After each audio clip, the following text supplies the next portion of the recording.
there should be some sort of cost. Fee agreement. So Good morning, ladies and gentlemen, boys and girls, moms and dads. Welcome to the Muscatine County Board of Supervisors meeting for December 9th, 2019. I will call the meeting to order. Our first item of business is to review the agenda. Move to approve as presented. Jeff has moved. Second. Santos has seconded. All those in favor? Aye. The agenda is approved. Item number 3 is to receive comments from the public. Anybody from the public wishing to address this board on a subject not already on our agenda? Then please step forward to the podium, state your name and address, and have at it. I'm Lori Whittakin, 15424 316th Street, West Illinois City, Illinois. I'm currently an employee at Muscatine County Community Services.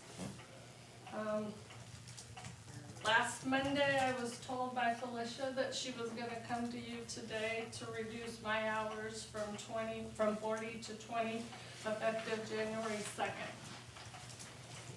GA has been slower than usual, but it's very unpredictable when it's gonna be busy again. It's a mandated service. I asked about helping current staff with some of their duties, was told no. I asked about hours in another department, county department, was told no. I asked about bumping someone, I have 41 years of seniority, was told no. Some of my duties have been given to reception, just recently. I've been upset for a week now, because I feel like cutting my hours is one thing, but only giving me less than a month's notice. I'm gonna lose all my benefits. So it really hurts after 41 years to be reduced, and after Felicia has told us at numerous staff meetings that our jobs were secure, they were okay. And then this come about, and I'm totally shocked, I'm upset. So I just wanted to let you know with the board how I feel. Thank you. Thank you. Any other members of the public? You, sir? Would you like to, are you saying you'd like to speak? Oh, please come forward.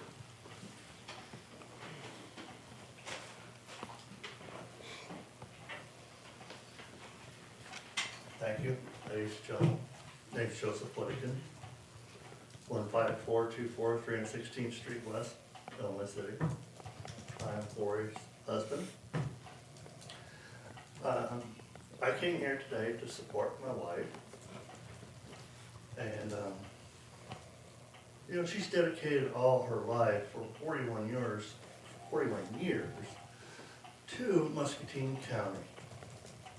And I think her record should speak for something after 41 years, and her record is spotless. She's dedicated herself to her job. She has taken pride in her job. And she's always done what she could for the people that she sees. If there was any questions or anything, she always went to the director to see if anything else could be done to help these people. And nobody can predict how many people you'll see from day to day. Nobody can predict it. I can't, you can't. If the economy changes, the numbers might rise. More people might need to come in for assistance for food and for health. President Trump is offering now a bill that will change the ages for people who's getting food stamps. Now, I understand that for its office, GA does not deal with the food stamps. But if those people who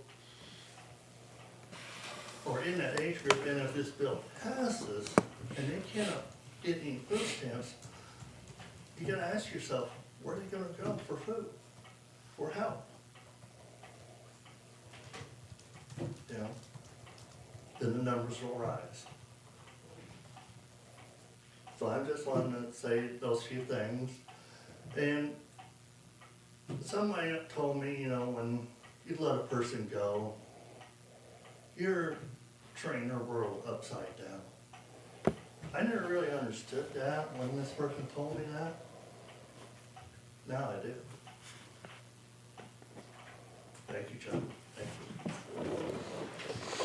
Is there anyone else? I'd just like to thank you both for coming in. You know, we're not able to comment on personnel matters, so we can't really have any discussion, whether we would wish to or not, I don't know, but I just wanted to tell you that's why we won't be discussing that right now. So I'm on vacation this week, so will someone let me know what you decide? So Well, as I understand the, Nancy, the decision is Felicia's, right? Yes. Okay, so, it's not really our decision. I guess I don't understand when she said she had to come to the board to get that approved. Well, I don't know if she's gonna be putting forth a recommendation, perhaps there is, but let me check the agenda real quick. There's That's what not. I'm gonna recommend. Okay, I know that Felicia, at some point Felicia intends to talk to you, kind of about staffing in the office and Right. kind of where things are at as part of that, that look we're doing overall of the office and what the needs are.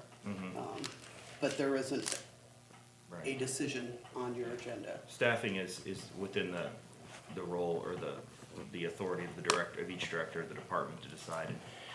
They generally tell us if they want to expand, and then I think we, You have There's to a approve budget change. additions, right? right, but other than that, staffing is within the discretion of the department chairs. So, any other members of the public wishing to make comment? Thank you for coming, folks. Other than that, we'll move on to item number 4, which is discussion and possible action to accept a certified local government grant in the amount of $8,183 for investigation of Muscatine County historic country schools and churches with Muscatine County Historic Preservation Commissioner Lynn Pruitt. Good morning, Lynn. Good morning, thank you very much. We did receive a letter November 22nd from the Iowa Department of Cultural Affairs announcing that they were going to partially fund our project. This is a CLG, Certified Local Government Grant. We'd asked for $9,500. It was 95, and they reduced that down, or $9,750 we asked for, $9,750. They reduced it to $8,183. So I revised the budget just to see what this would take. I think you may have a copy of the original spreadsheet, which says initial CLG proposal and then the revised CLG proposal. You have that? Thank And you. what I did to accommodate that change was to reduce the number of hours for our consultant from 200 to 190, and then increase the amount of the cash contribution that we would have to make from $42.50 to $51.17. This, I looked at 2 or 3 other options, but this seemed to be the best one to accommodate the amount of money they're providing or willing to provide. And I talked to them, ran this by the state, they're willing to accept that change if we as a county are. And the cash portion of this, the $42.50 we originally had in there was money that was set aside from the 120th Street Bridge west of West Liberty. That was a historic bridge, and there was money that was mitigated for mitigating that structure of $42.50, and that was designated for this project back several months ago. So that kind of balanced out nicely, but now we're $867 short. of what we would need. I would propose that we accept this grant with the change and come up with the $867 from our annual fund that the Historic Preservation Commission has been allocated by the board. I believe we have funds to do that, Sheriff? Yes. I'll move The to board approve. allocates money to the commission, about 4,000, I think it's $4,000 each year for expenses and their projects, and they have more than enough to cover this. And since this is a countywide project, the individual grants that they do for like the city of Nichols, they have to come up with a cash match on their own through donations, but since this is a countywide project, I feel like it's appropriate for them to use their county dollars to match this. Yeah, I make a motion to approve. I'll second. Santos has moved to approve, Jeff has seconded. Any further discussion? All those in favor, please say aye. Aye. Opposed, same sign. Thank you for working on that, Lynn, I Yeah. appreciate It's, that. it's been in the works quite a while, you all remember I've been up here several times on this Yeah. project, and this is the third time we've gone after a grant. So finally got one, although not quite what we hoped for. The next step will be to solicit proposals for a historic consultant to work with us. And we'll be going out with that as soon as we get the contract from the state in regard to this. So we'll be probably coming back and seeing you again. Did have another issue, if I might Please. bring it up. I went to a meeting of the Mussels of Muscatine a couple weeks ago, 3 weeks ago. And they mentioned out at the Fairport Fish Hatchery, which is run by the state DNR now, that there was an historic building there that DNR was thinking about tearing down. So our commission authorized me to submit that building on the 2020 Iowa Most Endangered Property list, which I did about a week ago. It was due December 2nd, I think. So that has been submitted as, to try to get it on that most endangered property list. Not sure what all that does for it, but it at least gets the attention of a lot of people that we think it's worth saving. It's the last building of that original facility, which was built out there to propagate mussels in the Mississippi River. And probably beyond that. All the other buildings are gone now, except for maybe a barn. And so anyway, we thought it was important to save it because of all that's gone on over the years at that facility. And we'll see where that goes. I just want to make you aware that that has been nominated. Discussions going on with the National Pearl Button Museum. They're in favor of saving that. And this Mussels for Muscatine, you probably know, is supported by the DNR, by the Nature Conservancy Group, by the National Pearl Button Museum, and the City of Muscatine. Lynn, what was the address of that location that you, At Fairport, yeah, for that building specifically, do you know? I think I have it here someplace. It's right there on the east edge of Fairport. That's okay, if you don't have it, you can give it to us later. I just wanted to look it up. Yeah, I don't think I have it here, but it's on, Well, if it, on Beacon, you can find it on. is it 3390 Highway 22? It's just, Sounds that's just the address of the fishery. Yeah, that would be it. Yeah. There's just a couple of buildings there, it looks like. Actually, I had you have their brochure, 3390 Highway 22. It's right, the one closest to the river. Okay. Do you know when that building was constructed then? 1910, 11, Scott.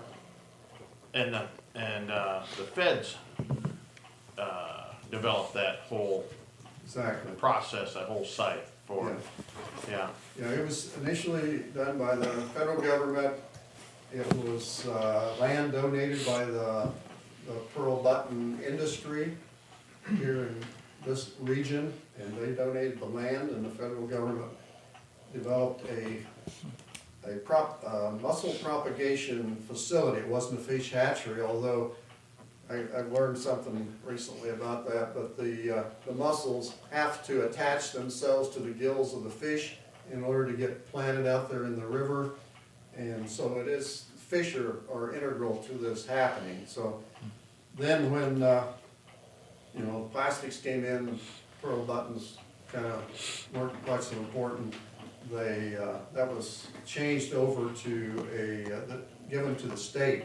That whole facility was given to the state DNR to run. But there is a clause in the law that was written by Jim Leach back in the day, that when they changed that over, that said that if they do not use it as a fish hatchery, it reverts back to the federal government.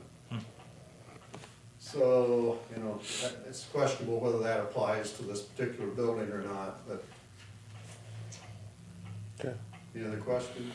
Nope, thank you. Thank you.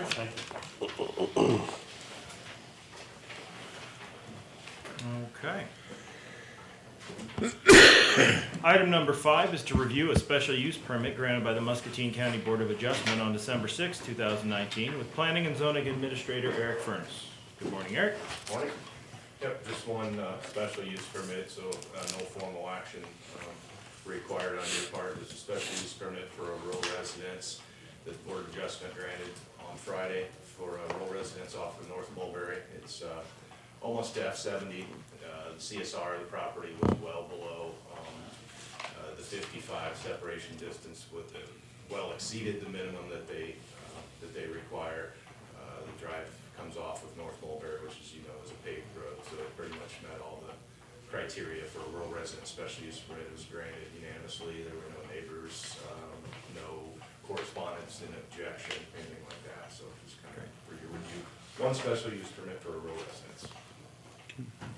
Okay, Thank you, Eric. thank you. Okay. Get back to my agenda. Item number 6 is discussion and possible action to approve resolution number 12-09-19-01, suspending the collection of taxes. Move to approve. Okay, it has been moved to approve. Is there a second? Moved by Jeff, seconded by Scott. Is there any discussion? Okay, this is a roll call vote. Santos? Aye. Jeff? Aye. I vote aye. Scott? Aye. And Doug? It is approved. Item 7 is discussion and possible action to approve the minutes of the December 2nd, 2019 regular meeting. Move to approve. Santos has moved. Second. Jeff has seconded. All those in favor? Aye. Motion is approved. Item number 8, correspondence. Santos, start on your end. I had been emailed and phone calls with residents, just 2 of them in regards to county residents, as far as compost and the new city rule, and looking at ways that we can potentially accommodate them. And so I'm still in discussions with the Solid Waste Commission and seeing if there's anything we may be able to help remedy in the future in regards to this change, being that it's a new change, but it's still not a for sure change that the city's doing in regards to that compost. So it's something that we'll still be in discussions, and I'm looking optimistically, thinking that we may be able to come up with some sort of resolution for the county residents still. Yeah, I think, Santos, if you could, I'd have them discuss, we've had numerous contacts on recycling, on compost, on yard waste. If there's some kind of, everybody I've spoken with, I had a couple of comments too, and everybody I've spoken with, they're willing to pay, I don't know if there was a sticker or something to help defray the cost of that. I think there's a willingness to do that if they understood what it was. Well, yeah, I'm thinking, in my mind, I'm kind of thinking, could we come up with a way that we give somebody from a county 2 or 3 free, services of some sort at a certain fee? Right now, city residents get 4 times they can call the city to come in and pick up the couch on their front yard, which is free. It's part of a city contract that they have, and that ability to do that.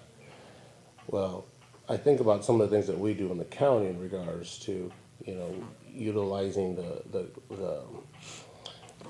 county commission and coming up with ways that we can come up with something that we can utilize and see if we can have a discussion with that group and come up with things that we may be able to offer for the county residents with saying, hey, can we do something similar to that?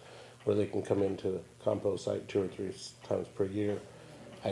I'm thinking something like that we may be able to do. I haven't really come up with the exact idea. Well, it all That's just- boils down to a funding problem, Yep. and I understand the city's position is that the Muscatine city residents are paying for the operation of that as a part of their whatever waste and sewer collection fees, which is, I don't know, $20-30 a month, something like that. And county residents do not help defray that cost whatsoever. We don't collect taxes nor remit money to the city for that, so, I mean, it's an interesting question, and I don't believe, Nancy, that any county tax dollars go to the operation of that facility. That whole solid waste commission and how that operates, and, you know, I know it's like the landfill is the county landfill, but it's operated by the city of Muscatine. And the solid waste commission really runs that, right? Yes, and we do pay about $22,000 a year to the Solid Waste Commission. So the county supports the solid waste commission, and what is that? I That's to think defray the it's- cost operating. The landfill, I The believe, landfill. that's what that's for. So it sounds like maybe we just need to have a discussion with the city of Muscatine and work out something that makes sense for the taxpayer. It's, And even if we, again, it's a new system that the city's doing to try to attempt to come up with ways of saying, hey, can we offset some of this cost? Or is there residents from Illinois coming in and dropping off 5 trailers full of well, you know, of trees and mulch and whatnot? So I understand that because it is an added. well, we cost recall that we when we had the issue with the cardboard, you know, a couple of my contacts were people from Louisa County that were Yeah. bringing, and so that it's not fair to the Muscatine taxpayer Correct. to be supporting that, and, you know, but I also think it's good to promote the recycling and all those efforts, because Lord knows we don't want this in our road ditches or somewhere else. So we need to make it easy and accessible for people, and I think it's just, we need to sit down and understand the issues and figure out how we might come up with a solution. It's something that I have on the discussion with the Solid Waste Commission as I am on that board. So Perfect. I will discuss that. We are looking at some things.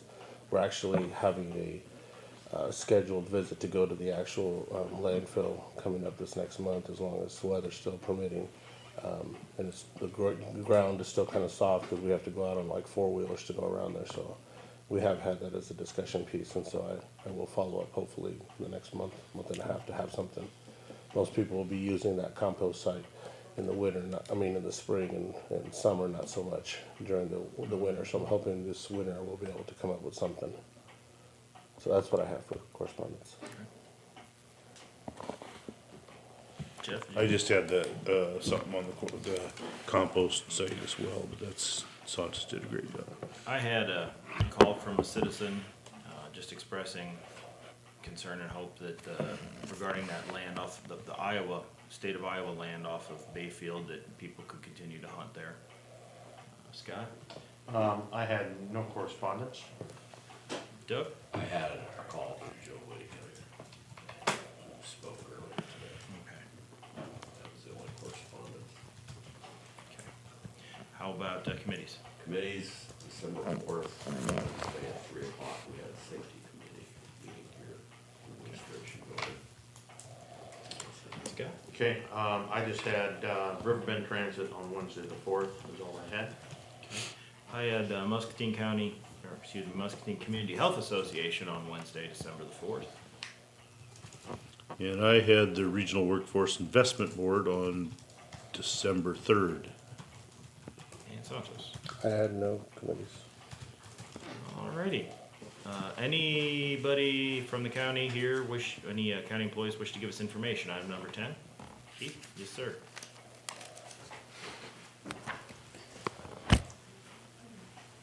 Good morning. Good morning.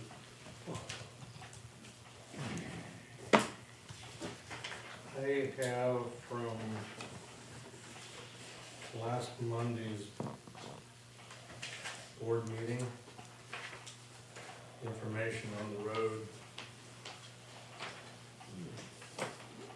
out there towards the west end of Bayfield. Oh, thank you.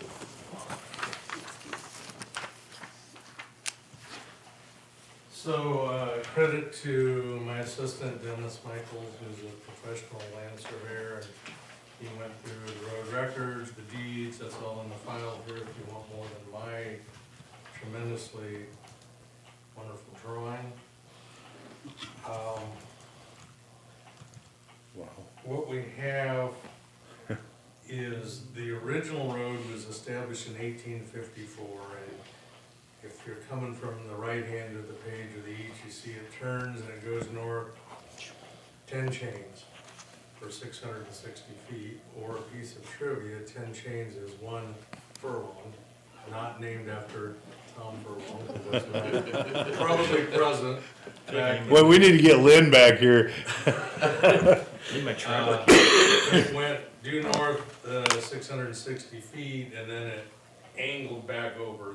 That's the original established road by petition in 1854.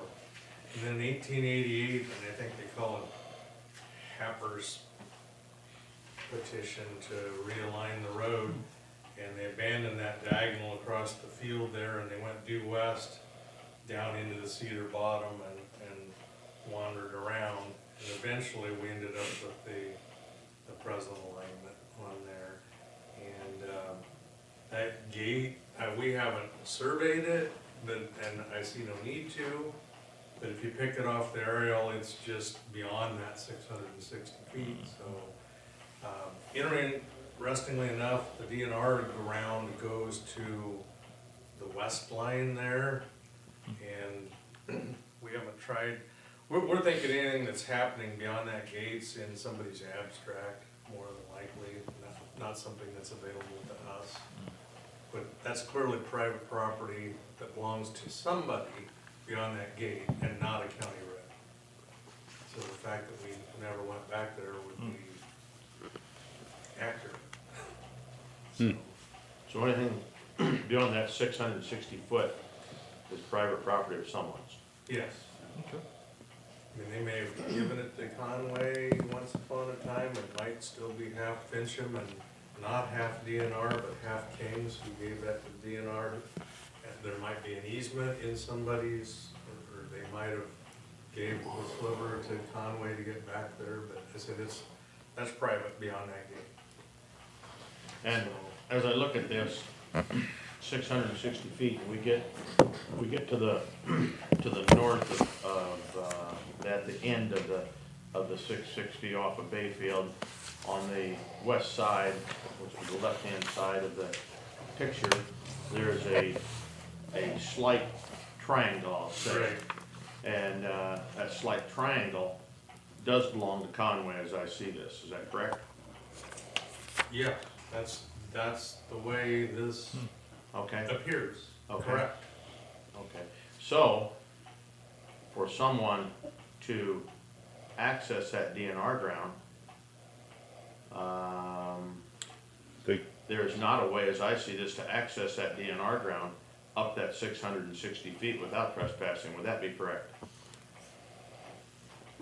That's what it looks like. It appears to be correct. It's Let me put it hard that to way. say unless you precisely survey that and unless a little point touched right there that Wish you were a long jumper. there'd be but it appears now, it appears you'd have to Yeah. cross. All Okay, the way down. I mean, that whole DNR, there's a parking lot down there at the west end. correct. The whole DNR ground wraps around, so Yeah. that's, But there's no question people could get to that same point, they just have to go the long way around. yeah, and they're gonna have to go some more effort, cause there's waterways to be crossed. I figure if you're hunting bottoms, you're gonna get wet. But what's on here is nothing new, it's, as you can see by the dates, it's very, very old. About 140 years, it's been the way that it is now. And it would appear to you, at least from what you guys have as information, that that, beyond that gated area is in fact private property. Yes. Yeah, And it so is. the one thing is clear in the DNR, when the property's deeded to DNR, it doesn't go over to the center line of that lane. It ends at the west side of it. For some reason, Okay, so it's not like you, would go down the road and cross the gate and stay on the west side and be on DNR ground. You are not. Yeah. You're on private property. okay. But they must have believed that that was a private drive when they gated it. That would be the assumption. Yeah. Very good. Okay, Thank Thank you you. much. thanks. You're welcome. And that is all I had. If you have any questions for me. Any other county employee? If not, we'll move on to item 11, items to the administration office. And I actually don't have anything for you this morning. Nancy's got nothing. So, for us this morning. Settle down, Scott. So now we'll go into a recess for a few moments and we'll return to a work session to discuss mental health funding and regional membership. So we are recessed, let's say, till 9:37.